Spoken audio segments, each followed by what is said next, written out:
Hi, Alice. So Hello. glad to have you today with us. And it's really wonderful because the topic that you'll be talking with us about today is play and musicality, which is so vital in the early years of a child's life for their optimum growth. Because play we know is a holistically rounded thing, which is very enabling for the child.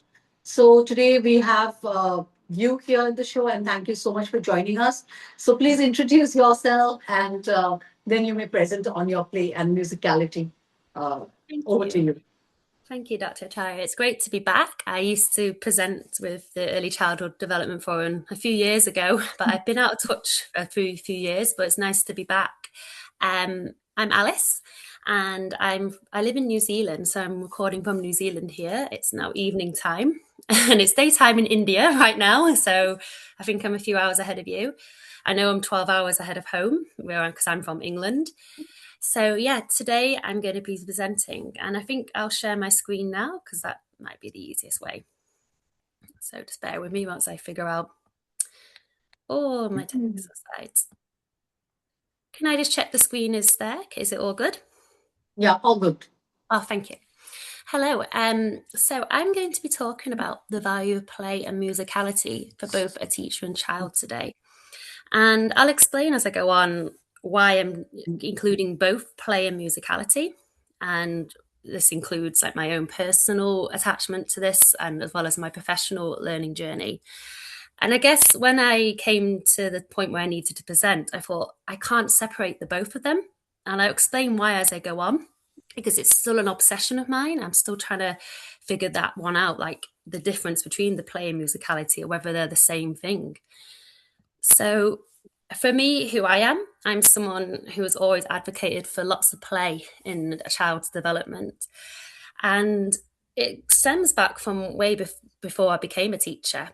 And alongside that, my interest in musicality has grown as well. And I've always, when I was putting these slides together, this kind of ongoing thought was in my mind where play has always been my invitation and the musicality has just danced naturally through. So, with that being said, just a little bit more about who I am before I start presenting, just so you can have a background of my journey. As you can tell, I am English. I am from Manchester, and we're the musical city of England. We've got all the best bands that come from Manchester. I'm sure you know Oasis and James and lots and lots and lots. And I trained to become a teacher at Leeds Metropolitan University back in 2009 to 2013, which doesn't seem that long ago, but for me, it feels like a lifetime ago now. And I did my first class honours degree in early childhood development in the foundation stage. I've taught in 3 different countries, England, Germany, and now in New Zealand, where I've been here for almost 8 years, which again, I don't know where that time has gone. And just a couple of years ago, I completed my master's, something I'd always wanted to do, but I just had to find the right time to do it. And in my master's, I did a 40,000 word thesis. I had to say that twice then just to remind myself on the value of musicality in child development, specifically looking at the early years and the first year of primary school. And as we go on, I'll continue explaining my research as well. I'm now a senior lecturer in Auckland at Manukau Institute of Technology University, which I'm really proud of because it's been a goal of mine for a while. And I'm a new senior lecturer. It's been a lovely journey so far, and it's been great to train new teachers. And as I said before, play is just a big part of who I am. Today, I've kind of organized these slides into two parts, beginning with me just explaining what I mean by musicality, because I think for some people that might be a new word or it's got many different meanings. And I guess in terms of me and my teaching practice and research, I thought I'd best explain that. And of course, the value of play. But as as my career has gone on, I of course naturally I focused on children, but as I've grown older, and especially since being in New Zealand, I've definitely shined more attention towards teachers and how we play and how we interact with children and the value of that. And of course, the musicality comes dancing through that.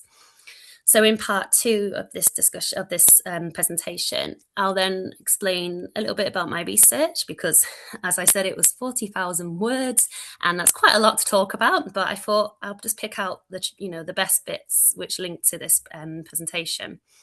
And of course, just the ongoing implications now and the continued questions I have, and something which I call like my professional curiosities. What am I still wanting to know? Because what I found when I finished my master's was I still had more questions, which is kind of the natural spiral of research, really. So let's get going. Musicality and me, this was actually the first chapter I wrote in my thesis. And I thought the best way to explain what I mean by musicality is using this quote, which I used a lot in my own thesis. I actually ended up doing a dance piece to it as well. And Fates, who's one of the co-authors of Education and the Body, says, our bodies as the first technology, and in human terms, the human body is the finest machine ever produced. No man-made machine or technology comes close. And I think that's quite powerful, because by musicality, I refer to the way we make music, like the way we move like an instrument, and that being for the child and the teacher. Children express this in the sounds and the music of their play, how they dance in the environment, their body percussion, their tapping, their clapping, and those repetitions of sounds and movements. As I was putting this together, I reminded myself of this little boy in this picture is my nephew. And I've got 3 nephews, and they're a bit older. Well, 2 of them are older now. They're actually teenagers.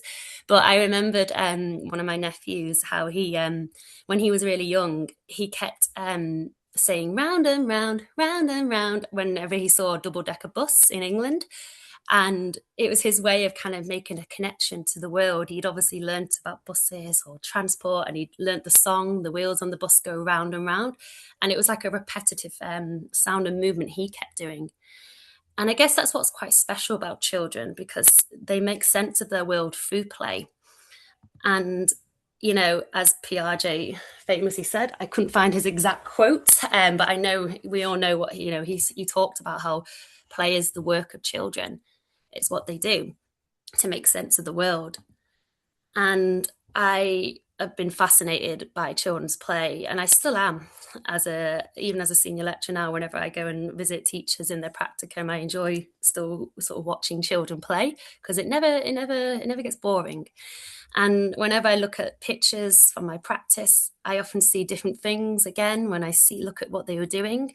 Like, for example, in this picture here, it's one of my favorite moments in play, where a little boy in my class had recreated a dinosaur house using lots of various different materials in my classroom. Now, this photo is quite old now, it'd be about 10 years old now, this class, but I still use it, But every time I look at this picture, I see different things, I notice different things.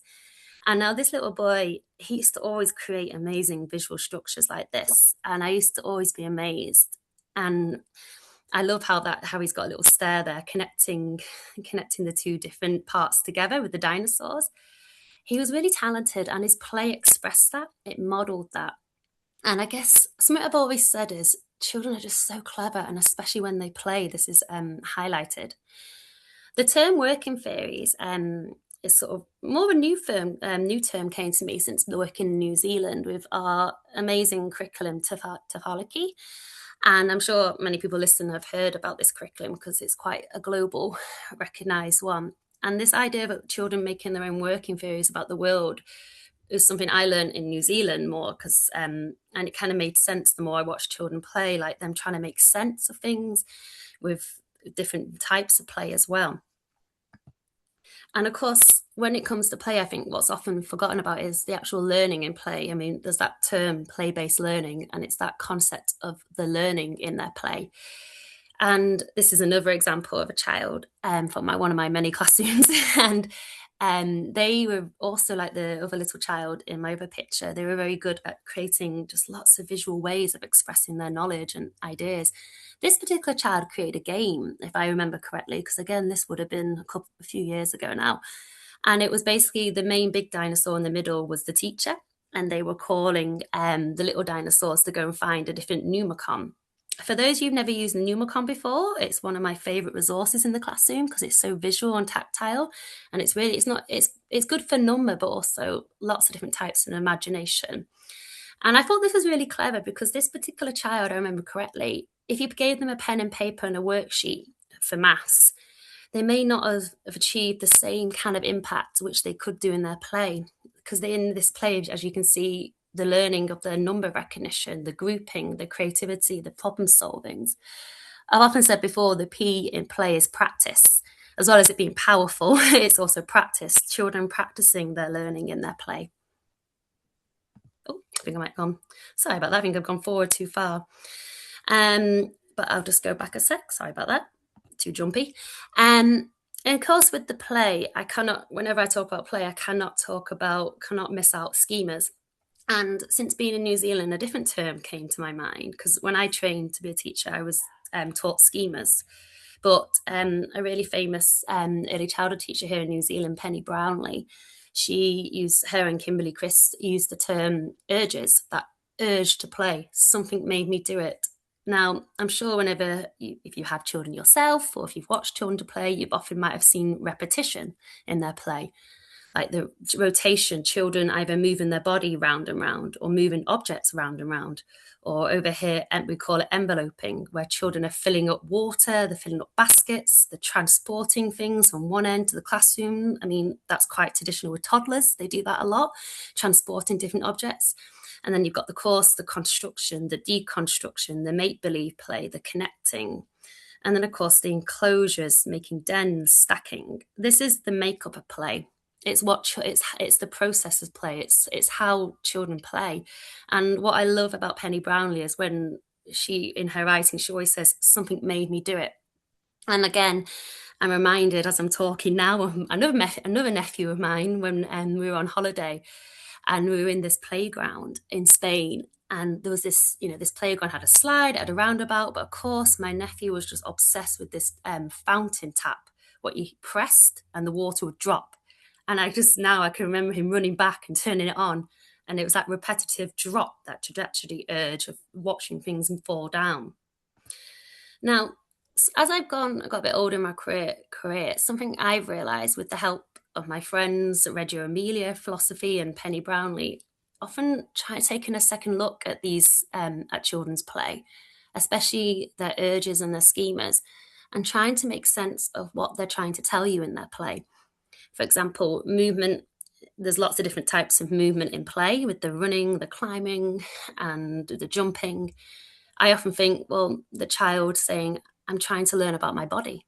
And of course, with that becomes the music, singing and movement and singing. I'm trying to explore and make sense of my own body and how I can use it. And then, of course, the mixing, the construction, the make-believe play. I feel like when children start to express those types of play in the classroom, especially the make-believe, it kind of tells you like they feel like they have a sense of belonging in your classroom. They're feeling confident to express themselves in this manner, especially in that make-believe, which, can be quite daunting to sort of, act out different roles and sing around the classroom. But I always feel like it's a good achievement in my classroom whenever I start to feel those types of play emerging. But then, as I've said from the start, I've really started to look at adults and how we play. And when it all began, when I started noticing the schemas of play. And one of my favourite activities, which I like to do, and I've done this with my students who I'm lecturing at the moment recently, is asking them, well, we've just learned about the schemas of play, the urges. How many schemas does it take to bake a cake? Because, for example, we've got to gather up the ingredients, just like children gather up resources. We have to mix our ingredients together. We then fill up a tin, that's enclosure, and then don't get me started with decorating a cake. There's so many different types of play. Have you watched those videos of adults making cakes and designing different cakes, and it all manifests into these beautiful creations? And I guess play is everywhere, and even us as adults and as teachers. And I guess you may not think of this now as you're listening to me, but if you might think there's something that you do repeatedly. What could you be trying to tell yourself about this? I know for a fact I'm someone, I bake cakes, but I run, I have to move. I realize like there's a lot of similarities in what we do and what children do, especially now. This drawing my attention with the World Cup going on, with all the different football chants and our singing and our dances. I mean, I'm an England fan, obviously, and we have many different football songs, famous songs and chants, which are just naturally created when we come together. And I remember when I was writing my thesis, I noticed this through my journaling, just that connection of like, we still have that, that connection of making music and chanting together. Is that a form of play which is carried on from our childhood? So as I've explained, like, is play just for children? Like, I am someone who runs a lot. This is a picture of me back in my days when I was, I like to say semi-pro runner. I was on the track. I did a lot of racing. I still run now because I need to, and it's something that makes me happy. An urge that I have. Just like a child running around a classroom, or running outside the classroom, should I say, and just that general movement. Now, again, I was able to make these connections between teachers, adults, and children through my friends of play. This is a term I've often invited my students recently who I'm teaching. Have you got any friends of play? Who are your favourite authors of play or advocates of play? For example, mine are Penny Brownlee and Kimberly Chris. I love Dr. Alistair Bryce Clegg McGowan, who is based in the UK. He's taught me a lot about the provision of play through resourcing. And of course, the Reggio Emilia approach to third teacher. That is something which I'm passionate about. So I guess I want to invite teachers, what do you do as a play? What is your play, both teacher and adult?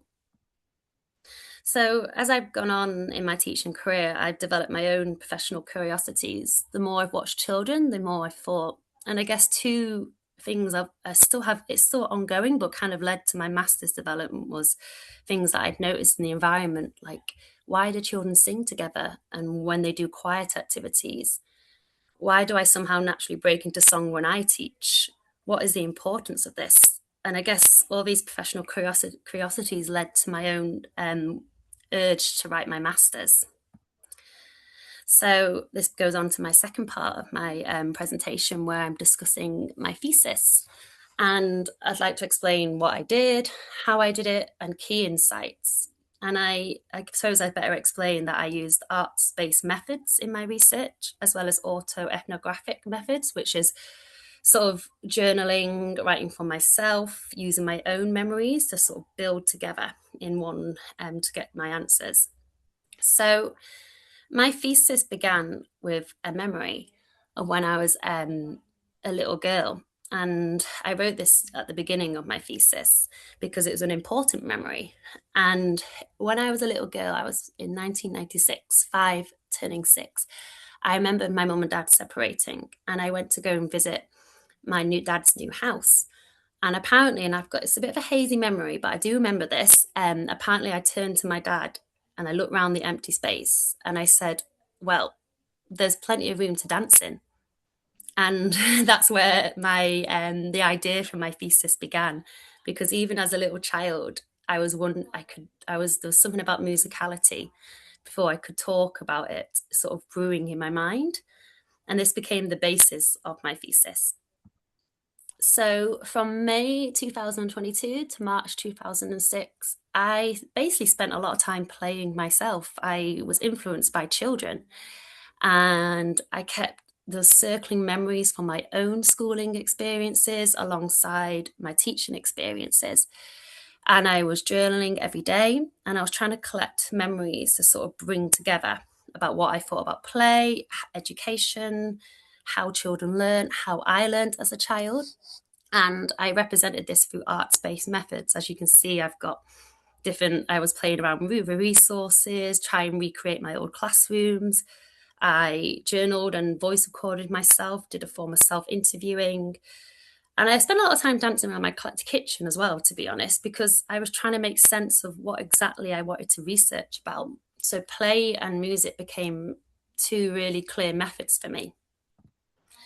This is just an example of my journal extract with autoethnographic, the way I used it. For example, this was something I wrote in 2023. A couple of days ago, I went for a walk around my local bush park and I heard a tui bird singing.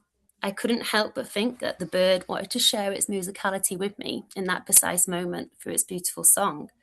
This interaction caused me to think about the invitations we give each other, whether we dance, sing, act, and move.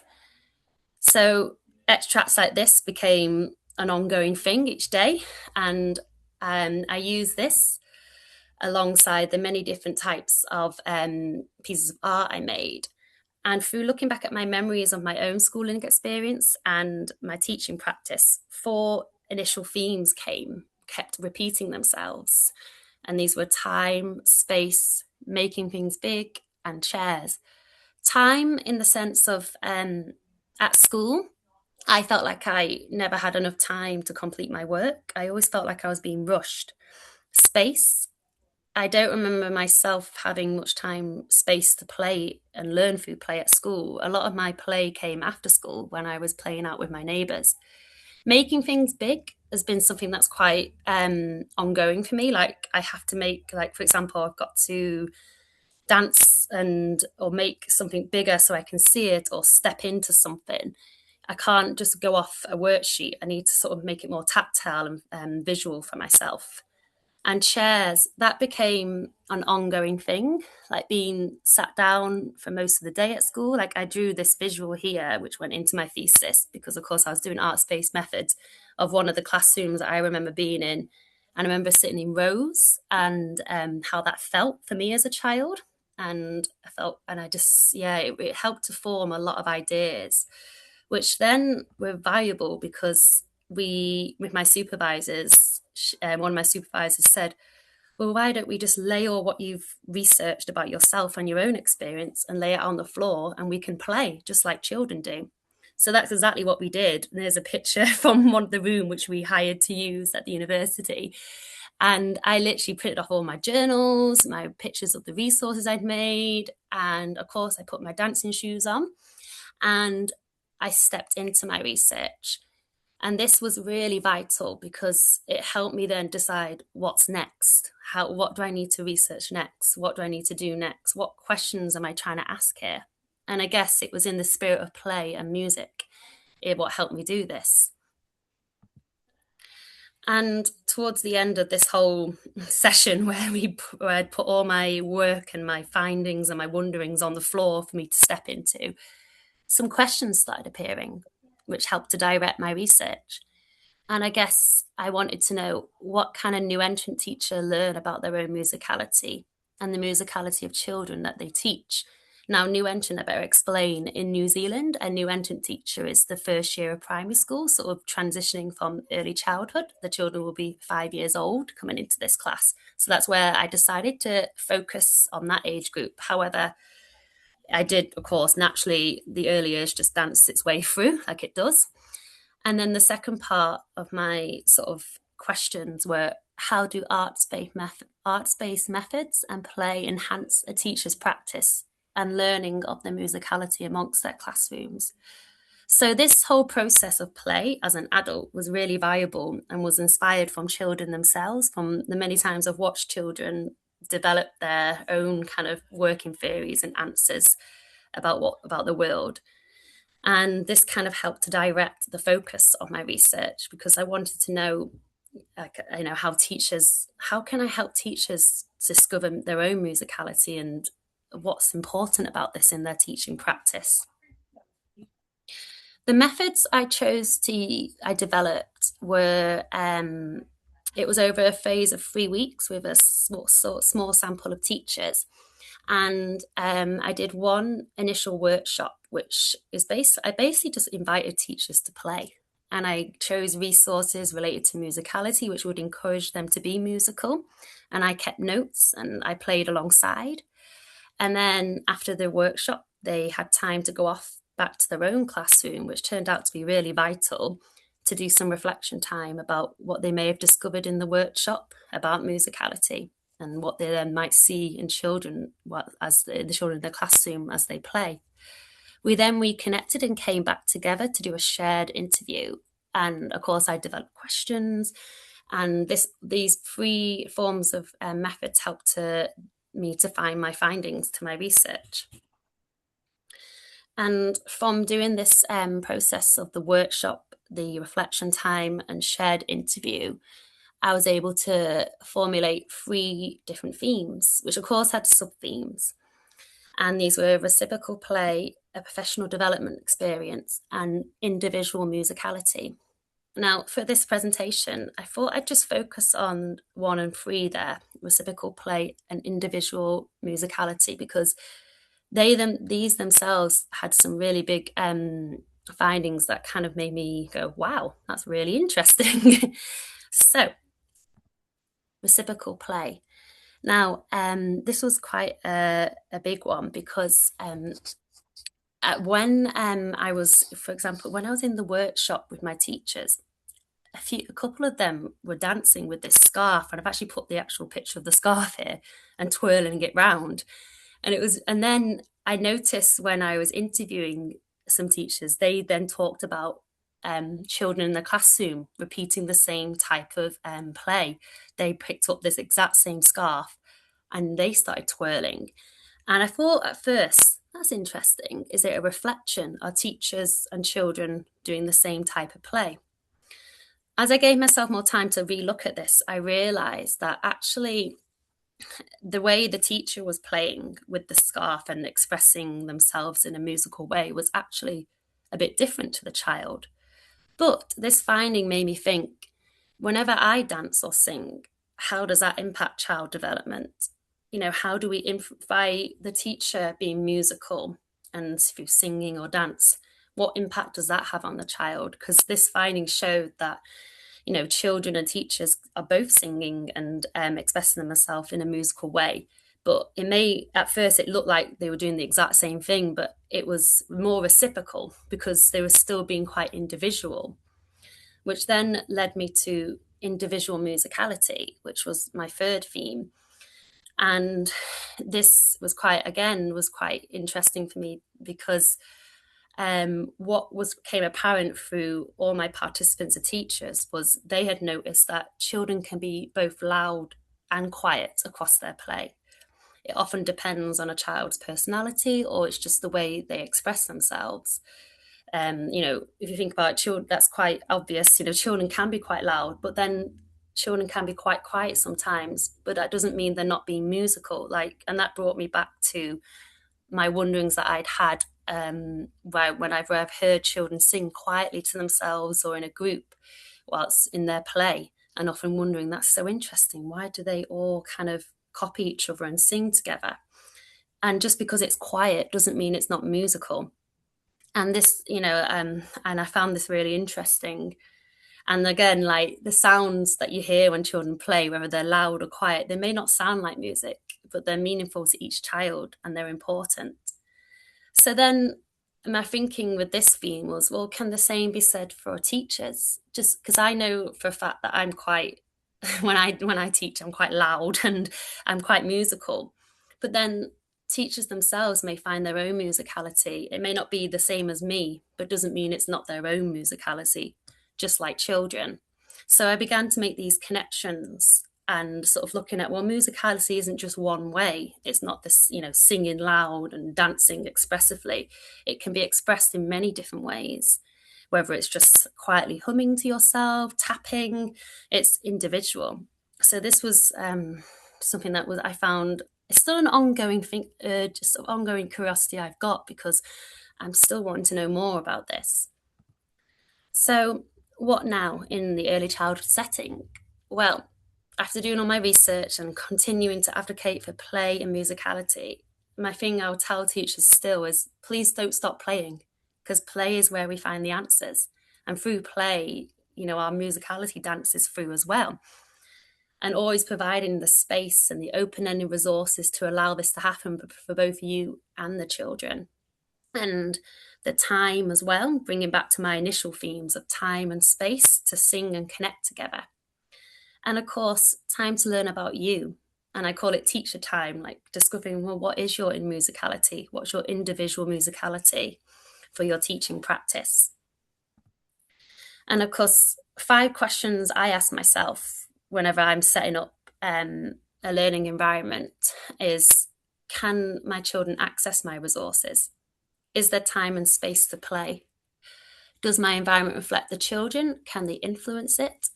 Is my environment welcoming to the community and family? And can I see myself learning and developing in this space too? So, concluding today, my ongoing professional curiosities continues. As I said from the start, which comes first, play or musicality? Is it play that initiates the musicality, or is it the other way around? This is something I'm still trying to debate and would love to spark conversation about. And I guess a big finding for my thesis and plus my ongoing career has been we can learn a lot from children, especially from their play.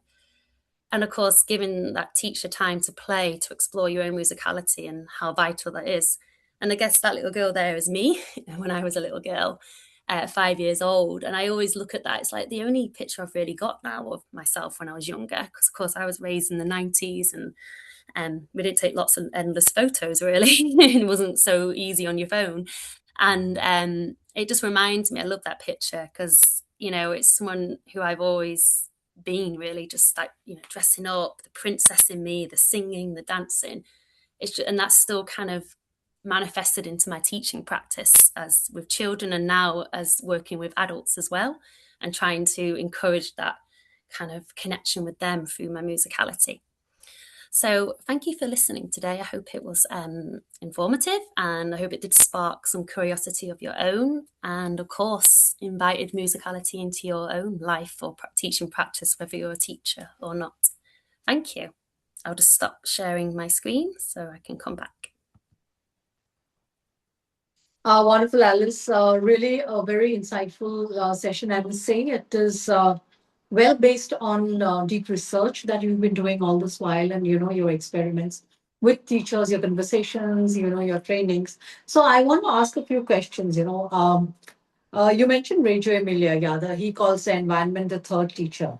So how can the learning environment inspire musical exploration and creativity? Can you throw some light on that? That's a good question. I thought I put that down on my slide, but I didn't quite refer to it, did I? That was something again which I used to help set up my workshop in my research, because it was a wondering I had. Because obviously, when I set up a classroom for play, I've not just thought about musical items. I thought about different types of play.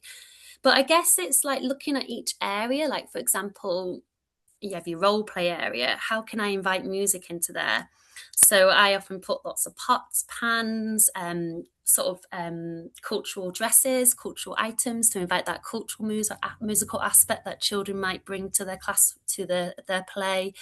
And that kind of area. Then looking at maybe like your small world, just the different types of loose parts, which think about noise. How can I create noise and sound?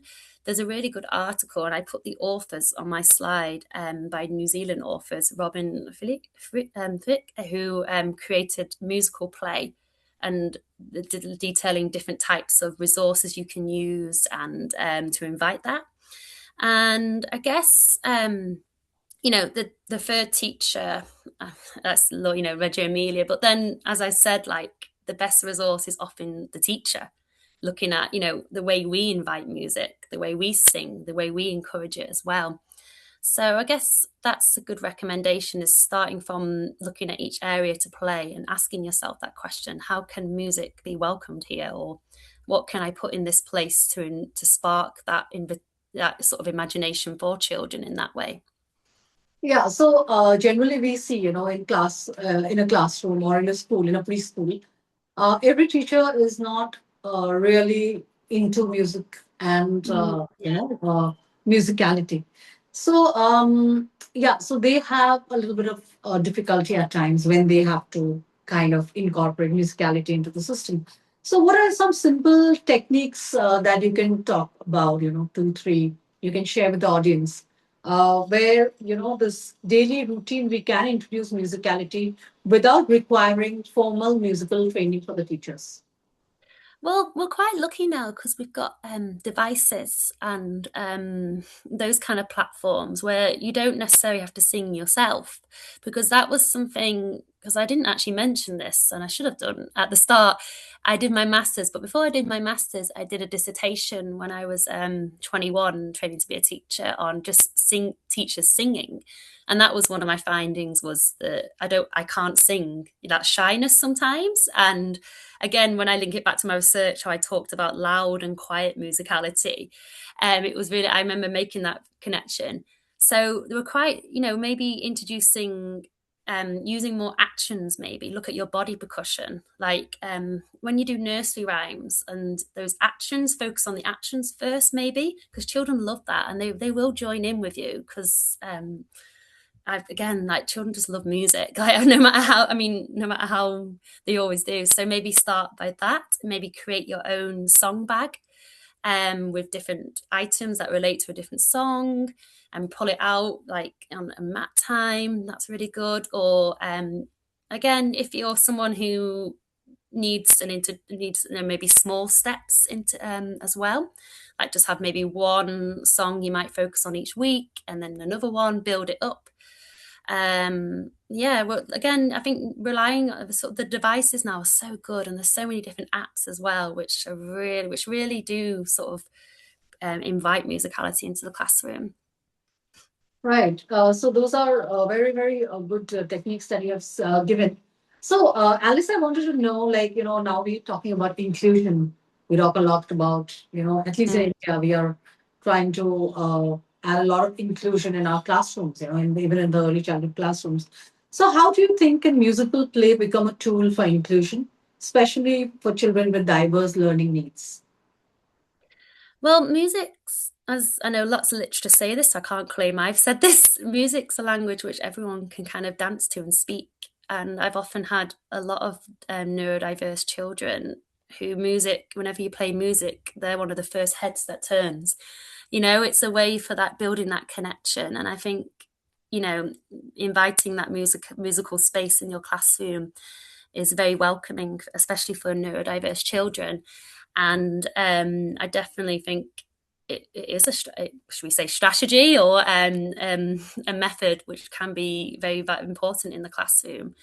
And just you don't is for children who may be non-verbal, they can dance, or they can still, music is it's so naturally inclusive, music, should we say. There's so many different, like I said in my findings with that individual musicality, there's so many different ways that you can express yourself through music, whether it is singing, dancing. Look at how many different types of dances they are anyway. Like there's Irish dancing, contemporary. There's so many different ways we can move and sing with our body. So no, I definitely, it's a valuable, I don't know what to call it, a resource, a method, a valuable just way of being, should we say, in the inclusive classroom. True, true. So, my last question is I don't know whether I've been working on a peace pedagogy. So I have this piece for early years where we Mm-hmm. are introducing peace in early childhood education. So here, I would just want to correlate musicality. How can musicality help cultivate empathy, compassion, collaboration, and peaceful relationship among young children? Empathy, compassion, there's a lot of things. Again, it comes back to what I was saying, that diversity of music, the different ways we can use music to create a different tone, a different objective. Like for example, with empathy, there's that just, I mean, I've read so much now and I wish I could give you an exact piece of literature, Maybe, just or like maybe the different tones of music. children dance Yeah, and how it together invites and be the feeling. feel, they feel that harmony Mm. in the dance It is like, together, or it's a well, culture they're sharing some well, dance of the culture. Yeah, like with football, I recently, again, like I was watching different fans. If you looked at, there's loads of memes going around Facebook with how the World Cup is sort of bringing people together from different right. corners. It's beautiful. So it just sort of, again, it just highlights that diversity. And then with collaboration, I was just thinking then, like, I've often used music as a way of sort of, you know, to review different things really, whether I want, you can look at like tidy up time, when you start putting on music, make it into sort of a dance, that sort of they start to copy each other, which is a Reggio Right. Emilia kind of term of ripple effects. When one child starts, the rest copies. So, and that's like the beats of music. So there's so many different. I'm just obsessed with it. Like I said, I'm still not really finished with my masters. It's like maybe I need to go on and do more research, but there's still many questions I've still got about musicality in the educational world, but also we as humans as well, which I'm noticing that pattern more. It's not just for children; it's just for humans who we The are. heart, Yeah. the heartbeat is the first music of our life. So, all right. So, that way. Well, thank you so much for throwing light into this topic. And I think all our viewers would be gaining a lot. There'll be a lot of takeaways. Yeah. And thank you so much for your time and for sharing this wonderful presentation and for, Thank throwing light on the questions that I asked you. And we got a you. lot of answers. And yeah, see you again next time. Be a part of ECDF. Always, you're always welcome. Yeah, always. Yeah, And good to be back and hopefully see you again soon. Yeah, take care. Thank take you. care. Thank you. Bye bye.